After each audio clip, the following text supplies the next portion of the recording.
Assalamualaikum warahmatullahi wabarakatuh.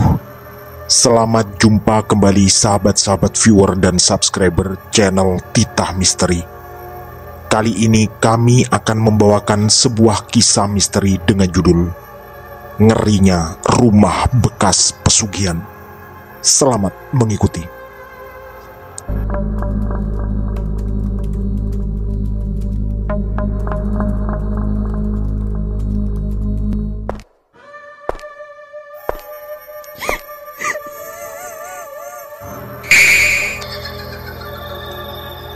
Jangan pernah mengikuti kisah ini sendirian. Nusa Tenggara Barat 2001. Aku sangat yakin siapapun yang pernah mengalami peristiwa yang terjadi padaku pasti tak akan pernah berani masuk ke rumah seperti itu lagi. Namaku Suryanto dan banyak orang memanggilku Yanto. Cerita ini bermula saat aku lulus SMK dan belum mendapat pekerjaan. Sebenarnya banyak lowongan kerja, tapi aku merasa semua belum cocok dengan keinginanku. Hingga akhirnya kuputuskan untuk membantu usaha keluarga, yaitu berjualan pakaian dan sepatu keliling di luar pulau dengan menggunakan mobil box. Ketika itu aku berjualan keliling di Pulau Sumbawa, Nusa Tenggara Barat. Aku ditemani oleh Mas Tikno, suami dari kakakku. Kebetulan Mas Tikno belum berani menyetir mobil terlalu jauh dan baru sekitar 2 bulan punya mobil sendiri. Di rumah, Bapak sempat menceritakan tentang lokasi yang akan menjadi wilayah penjualan kami. Juga memberitahu kawasan yang katanya biasanya akan banyak pembeli. Mas Tikno terlihat manggut-manggut. Walau aku tahu dia sudah beberapa kali ke Nusa Tenggara Barat, termasuk Dompu yang rencananya akan kami tuju. Setelah beres dengan semua persiapan, sore itu kami memutuskan berangkat ke kota Dompu. Mas Tikno juga mengatakan bahwa dia punya langganan penginapan di sana. Gak terlalu besar, gak terlalu mewah, tapi nyaman untuk istirahat. Begitu kata Mas Tikno berusaha menggambarkan tempat yang akan kami pakai menginap. Mas Tikno juga menceritakan bahwa ada temannya di Dompu yang bernama Mas Ridwan, yang selalu dia kunjungi setiap kali berdagang ke wilayah sana. Singkat cerita, setelah perjalanan yang cukup melelahkan dari Surabaya ke Bali dan ke Nusa Tenggara Barat, akhirnya kami berdua sampai di Dompu. Seperti rencana semula, Mas Tikno membawaku ke penginapan langganannya. Setelah kami berdua sempat makan dan ngobrol di sebuah warung. Tapi kali ini ternyata keberuntungan belum berpihak.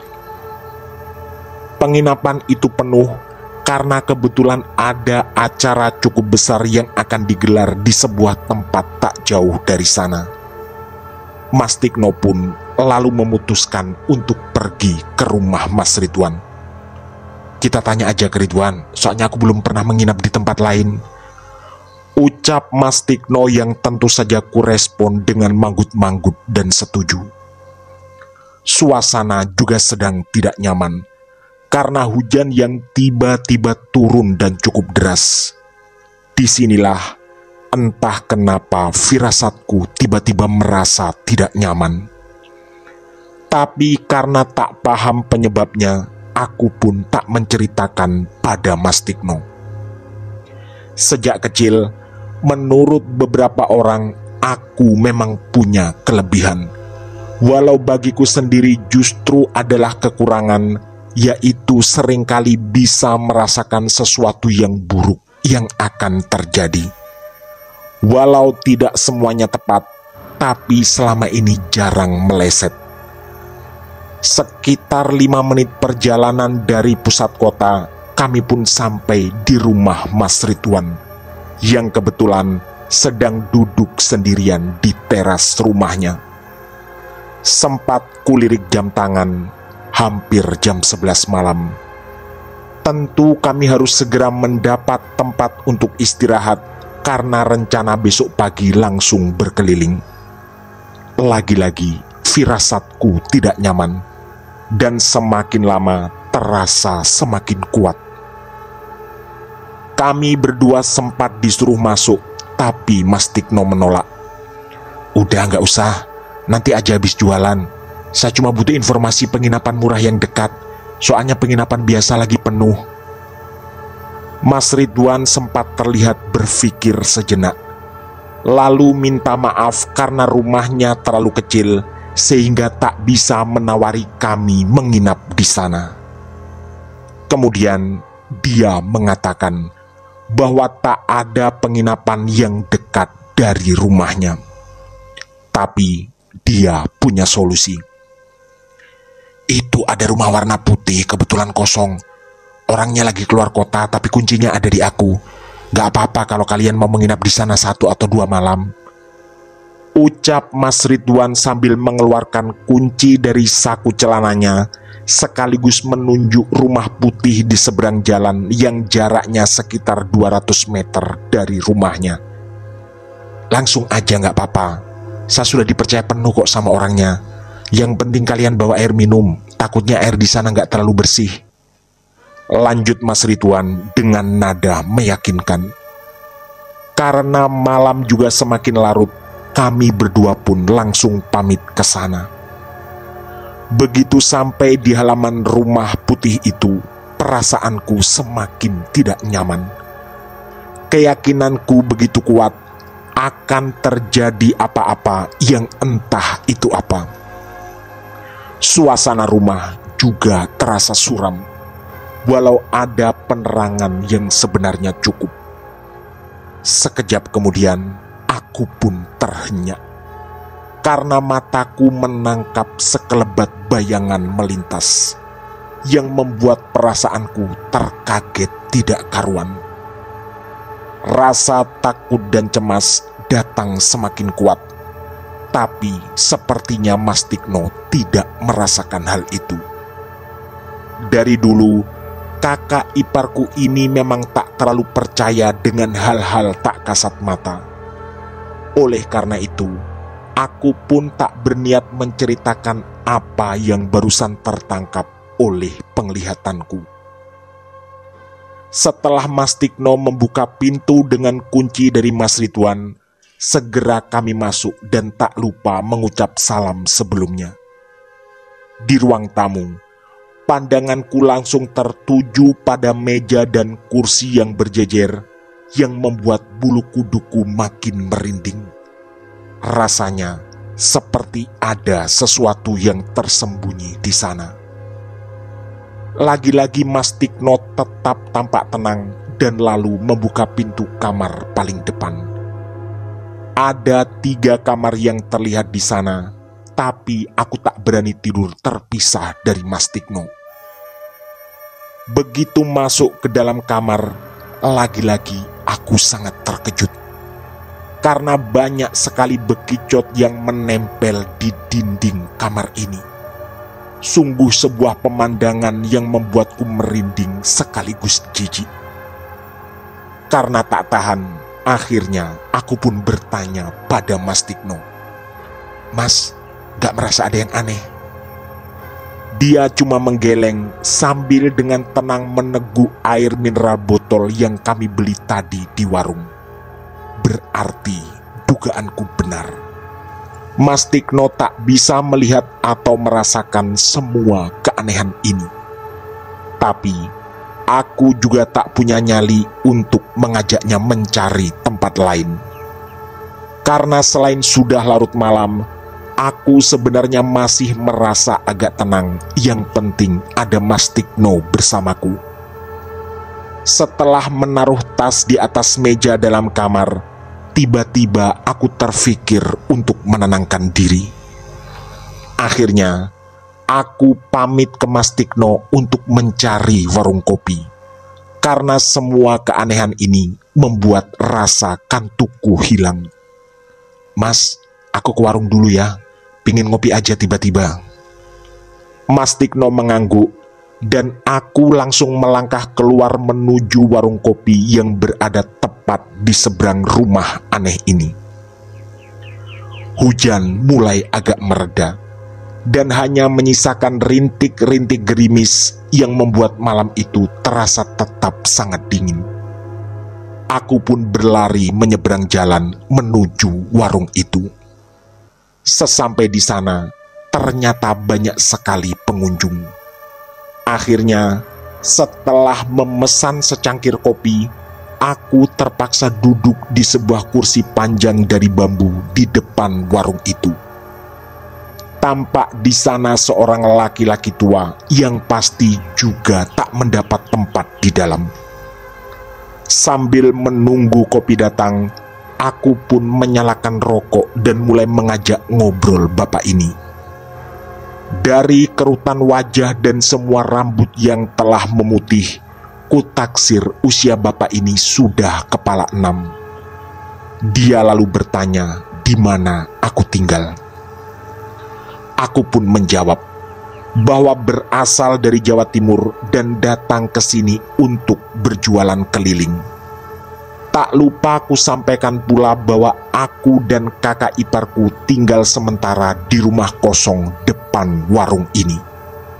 Hati-hati, rumah itu agak angker, ucap bapak itu dengan ekspresi datar sambil menghisap dalam-dalam rokoknya. Dari kejauhan, kulihat Mas Tikno ternyata juga belum tidur. Dia duduk di teras, mungkin menunggu aku pulang dari warung. Bapak tua ini lalu bercerita dengan antusias tentang sejarah rumah kosong yang kami tempati itu. Katanya, dulu ada pendatang yang tinggal di sana. Dan konon, suami istri yang tinggal di rumah itu adalah pelaku pesugihan. Mereka berdua tidak mempunyai anak walau sudah menikah cukup lama. Sampai akhirnya setelah usahanya melejit, kedua suami istri itu mengalami kecelakaan. Mobil yang belum terlalu lama mereka beli mengalami kecelakaan di Bali dan naasnya mereka berdua meninggal di tempat. Sejak saat itu, rumah itu kosong dan menjadi angker.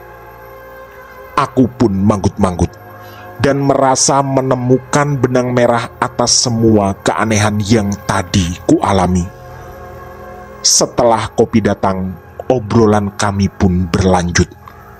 Tapi bapak ini tak menceritakan lebih jauh tentang apa usaha dari suami istri yang sudah meninggal itu. Sekitar 20 menit kemudian, aku merasakan kembali mengantuk. Setelah membayar kopi dan pamit pada bapak yang berkacamata ini, aku pun berlari lagi menyeberang jalan menghampiri Mas Tikno yang duduk di teras.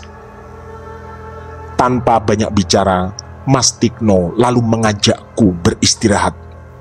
Katanya, besok pagi harus segera berkeliling jualan. Tak lama setelah kubaringkan tubuhku di samping Mas Tikno, terdengarlah suara dengkurannya. Jujur, sebenarnya aku agak terganggu dengan suara itu. Tapi, aku tentu tak punya pilihan lain. Karena untuk pindah kamar pun aku tak berani. Anehnya, bekicot-bekicot yang tadi banyak menempel di dinding, kini tak terlihat sama sekali. Aku pun semakin yakin bahwa hewan-hewan tadi pasti bukan hewan biasa. Tak lama kemudian, telingaku menangkap suara kursi bergeser di ruang tamu. Mas Tikno yang terus mendengkur pasti tak mendengarnya. Semakin lama, suara itu terdengar semakin sering. Tentu saja ini semua sangat aneh, karena tak ada orang lain di dalam rumah ini selain aku dan Mas Tikno. Karena penasaran, Akhirnya aku memberanikan diri turun dari ranjang dan ingin memeriksa ke ruang tamu. Begitu pintu kamar terbuka, aku disambut dengan pemandangan yang sangat mengejutkan. Di atas salah satu kursi, duduklah seorang laki-laki tua yang tak jelas wajahnya karena dia menunduk. Tangan dan kakiku gemetar, tapi di sisi lain tetap penasaran dengan sosok ini. Aku juga sangat yakin sosok ini bukan manusia. Keberadaan Mas Tikno di kasur yang terus mendengkur membuat keberanianku sedikit muncul. Kemudian di depan sosok itu terdengar suara langkah kaki orang yang mondar-mandir. Tapi anehnya, tak ada siapapun yang terlihat selain laki-laki tua yang terus menunduk itu. Sempat kupejamkan kedua mataku beberapa saat. Tapi begitu kubuka kembali, ternyata ada sesosok wanita duduk di kursi sebelah laki-laki tadi. Wajahnya juga tak jelas karena tertutup rambut panjang menjuntai sampai ke lantai. Aku tetap berdiri dan suasana sangat mengerikan. Aku terus meneguk ludah karena ketakutan, tapi tetap tak bergeming. Entah apa yang dilakukan oleh dua makhluk ini. Disitulah aku teringat cerita bapak di warung tadi, bahwa dulu yang tinggal di sini adalah sepasang suami istri yang menjadi pelaku pesugihan. Mungkin pemandangan menakutkan ini adalah gambaran dari mereka berdua. Perlahan keberanianku tergerus, dan akhirnya pikiranku diselimuti ketakutan yang makin lama makin kuat. Aku pun bergegas menutup pintu dan ingin segera berbaring di samping Mas Tikno lagi. Tapi belum sampai pintu kamar tertutup dengan sempurna, kedua makhluk tadi tiba-tiba terbang melompat ke arahku. Jantungku seperti terlepas seketika. Wajahnya yang penuh luka dengan kedua mata yang sama-sama berlobang, kali ini terhidang tepat di hadapanku. Selama beberapa saat, seluruh sendiku terasa terkunci. Aneh tapi nyata, aku tak bisa bergerak sama sekali. Untungnya, ketika dua wajah itu semakin dekat dan makin menyeramkan, lidahku akhirnya bisa melafalkan aneka doa dan ayat suci. Sampai akhirnya, kedua makhluk aneh itu menghilang dari hadapanku. Aku pun mengelus dada berkali-kali, karena peristiwa menyeramkan ini telah berlalu. Kemudian, dengan perlahan aku naik kembali ke kasur dan dengan hati-hati kubaringkan tubuhku di samping Mas Tikno lagi. Tapi aku tetap tak bisa tidur. Entah berapa kali terdengar suara langkah kaki mondar-mandir di depan pintu kamar, dan aku yakin itu adalah ulah dari dua makhluk tadi. Tak ada yang bisa kulakukan dalam suasana menakutkan itu, selain tetap di kamar dan membaca doa apapun yang terlintas di pikiran. Sepanjang sisa malam itu sampai pagi, akhirnya aku benar-benar tak bisa tidur. Perasaanku mulai agak tenang ketika terdengar sayup-sayup suara adzan subuh. Aku pun membangunkan Mas Tikno seperti pesannya tadi. Karena tak yakin kamar mandi rumah ini bersih, aku pun mengajak Mas Tikno sholat subuh di masjid yang tak jauh dari tempat kami menginap. Sepulang dari sana, Ternyata Mas Tikno menyimpan sesuatu yang sama sekali tak kuduga. "Kamu lihat apa tadi malam?" tanyanya sambil merapikan baju bersiap keluar dari rumah ini. "Anu mas, ada 2 orang di ruang tamu dan bekicot banyak." Jawabku agak terkejut dengan pertanyaan itu. "Aku gak lihat apa-apa, tapi kuperhatikan ada yang aneh kamu tadi malam." Aku pun mengernyitkan kening dan lalu bertanya lebih lanjut. Ternyata apa yang disampaikan Mas Tikno jauh lebih mengejutkan dari yang kuduga.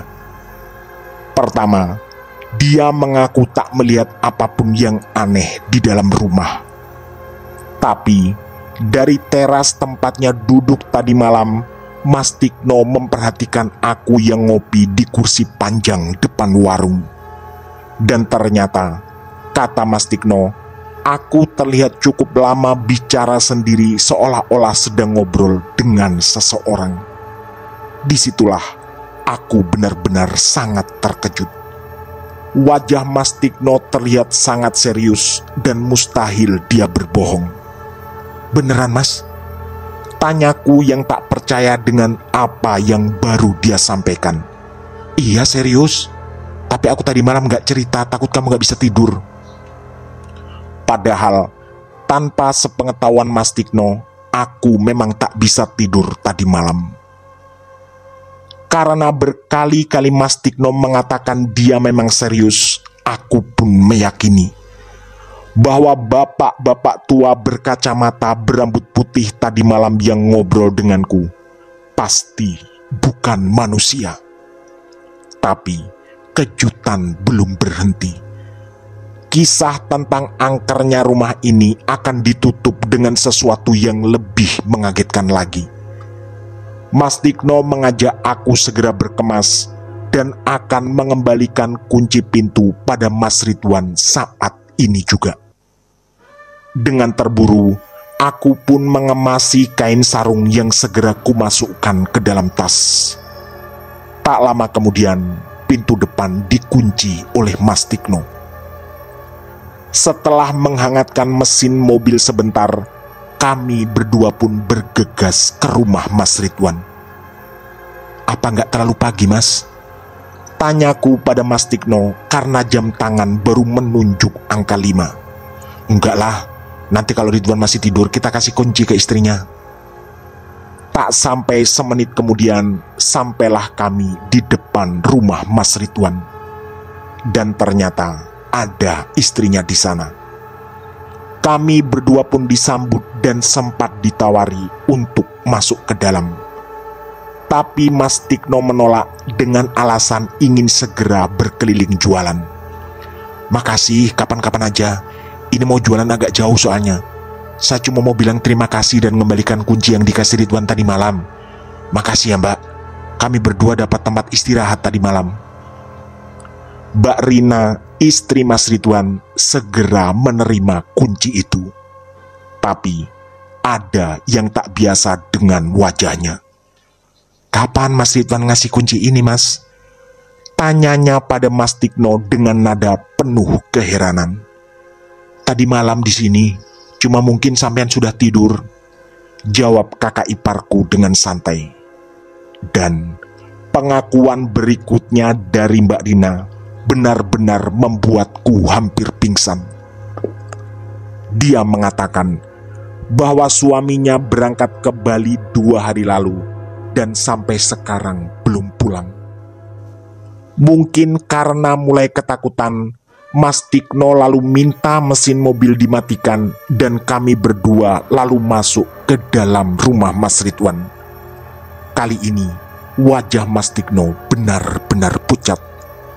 Terlihat sekali dia ingin tahu lebih lanjut tentang rumah itu.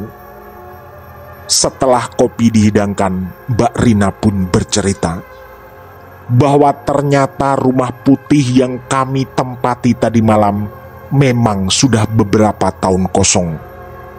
Pemiliknya dulu adalah sepasang suami istri yang meninggal karena kecelakaan di Bali. Dan kata Mbak Rina, ada sepupu almarhum yang kadang-kadang mengunjungi rumah itu. Dan memang kunci selalu dititipkan pada Mas Ridwan.